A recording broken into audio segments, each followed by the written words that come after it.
Look, Look at what? the mountains, they're so beautiful. Look. Don't make me look at the mountains, Susanna. The mountains look like big teeth. Oh, don't worry. We're gonna be on the ground in 20 minutes. Good.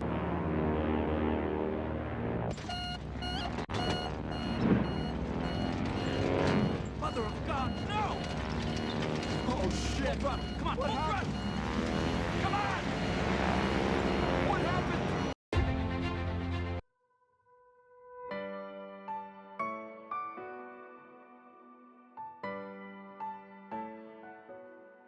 What do we actually mean by unstable? In a nutshell, it is any approach that doesn't meet the stable approach criteria in your SOPs by a certain height, usually 1000 feet off the deck. And it's not just the ones that have gone badly wrong either. The criteria usually pretty tight. If you don't meet the criteria, you have to go around. A high energy approach analysis has been recently completed by comparing actual stable and unstable approaches of business aviation operators to be common 3:1 descent ratio.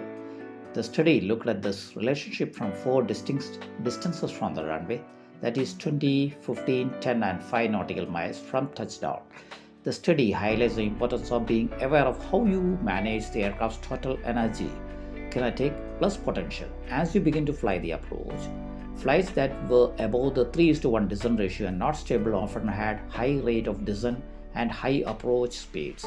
A deeper look at the analysis shows that even at 20 nautical miles from touchdown, when a flight is above the optimum 3:1 descent ratio, the approach is more at risk of being unstable when closer to the runway. An aircraft must meet certain criteria on approach to be able to land safely. This is because an aircraft in flight, and in particular a large aircraft, possesses a great deal of energy that must be dissipated appropriately during descent, landing and rollout. Managing an aircraft during the descent and approach phases essentially becomes a task of managing energy, which is provided by aircraft speed and level. Landing at long or landing at excessive speeds can result in overrun. Excessive sink rates on approach whilst attempting to capture a glide path can result in a hard landing or even controlled flight into terrain. The criteria for continuing an approach generally relates to the aircraft's position, height, speed and configuration and should be outlined in an airline's operations manual.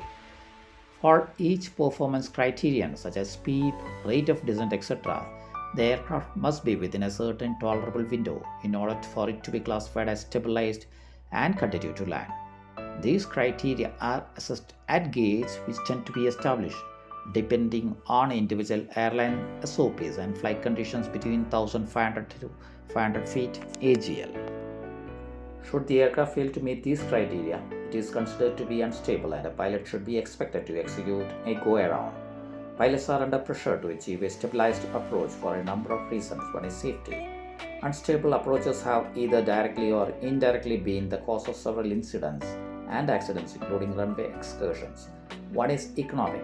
A missed approach can eliminate all profit from a flight. Due to fuel constraints, it may also result in a diversion to alternate aerodrome.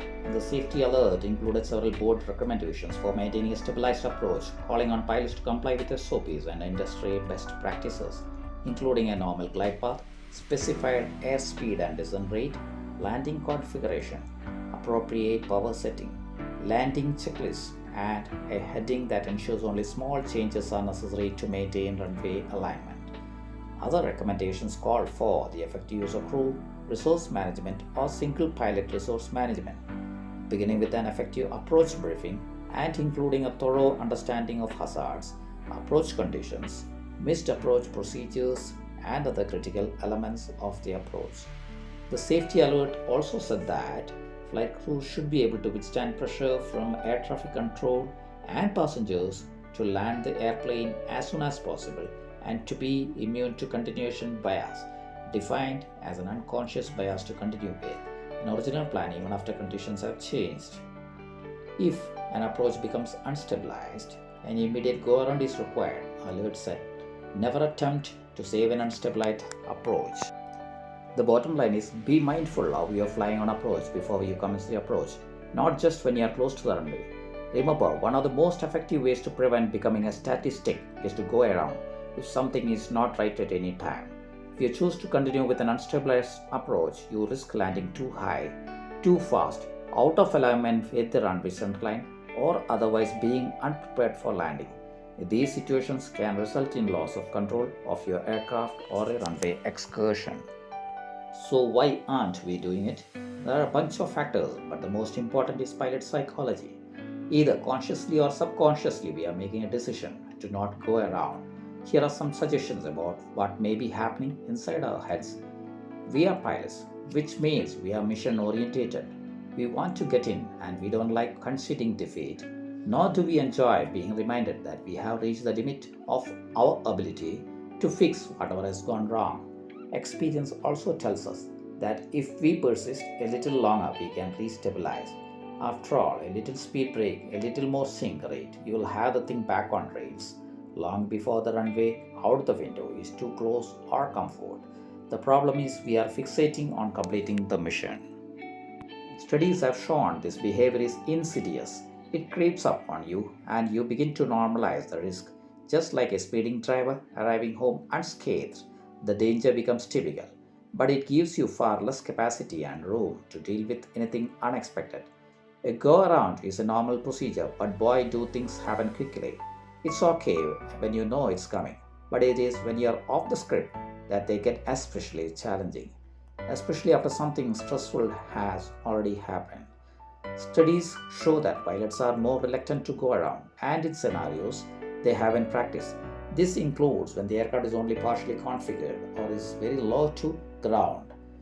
Complicated airspace and procedures can also be major deterrent to hitting those toggle switches. Everyone's personality is different and we don't always get along. You might like a good book while your offsider might prefer a good base jump. When it begins to matter is when it affects safety. We react differently depending on the dynamic with the other pilot. This can include embarrassment of it going around, a lack of support for the decision, or disagreement with whether the approach can be safely salvaged. But if you begin to see a go-around as a reflection of your abilities, you are already on a slippery mode. Add an offsider who might judge you for going around, and you are in for a dangerous ride together. Cockpit gradient is another contentious issue. Too steep and it can turn a multi-crew aircraft into a single pilot one. Age, experience, rank, or culture can all contribute. Take this animation of a visual approach on a calm sunny day in San Francisco a few years back. Watch the animation and decide when you would have said something. Still image, the autopilot is on. The airplane had been vectored to a 14-mile-long final approach, and through a sequence of speed and configuration changes, the flight had diverged well above the desired glide path and was descending too slowly. As the animation begins, the landing gear was extended, and the pilot monitoring remarked that they were a little high.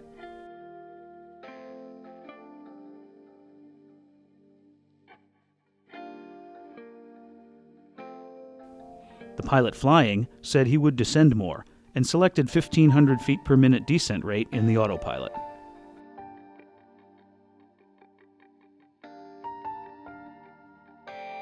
As you can see in the profile view, this did begin to bring the airplane back toward the desired glide path.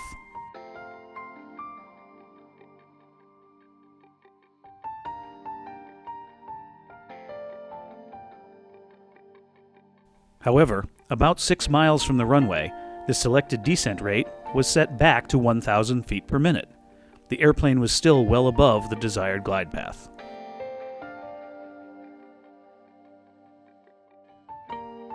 The selected altitude was changed to 3,000 feet to prepare the autopilot in case a go-around was needed.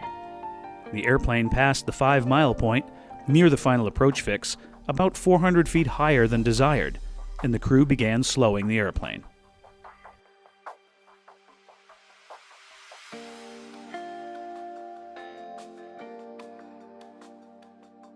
The pilot flying called for flaps 30, but the pilot monitoring noted they were still a little too fast for flaps 30.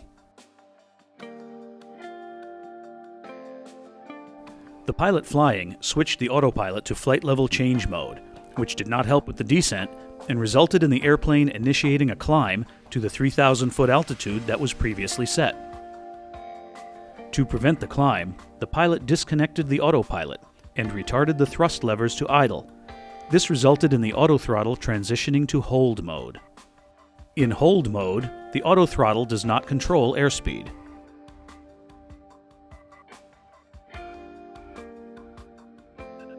Descent rate increased to about 1,500 feet per minute, and the observer pilot noted sink rate.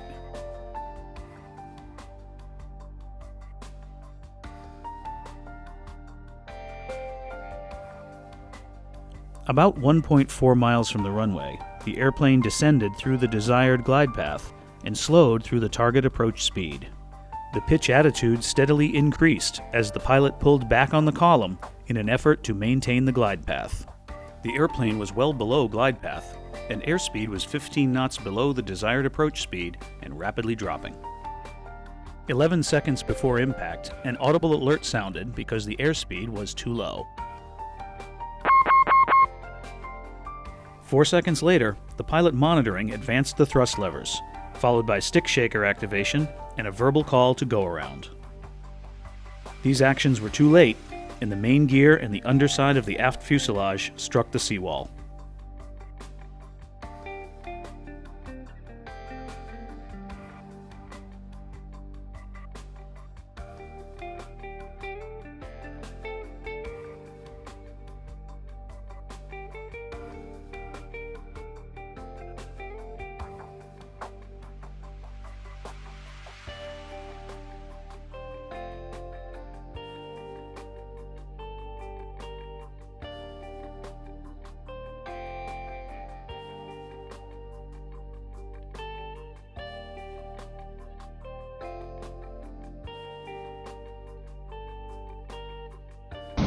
Too low, terrain. Too low, terrain. Too low, terrain. 50, too low, terrain. 30, too low, terrain. Too low, terrain. 10.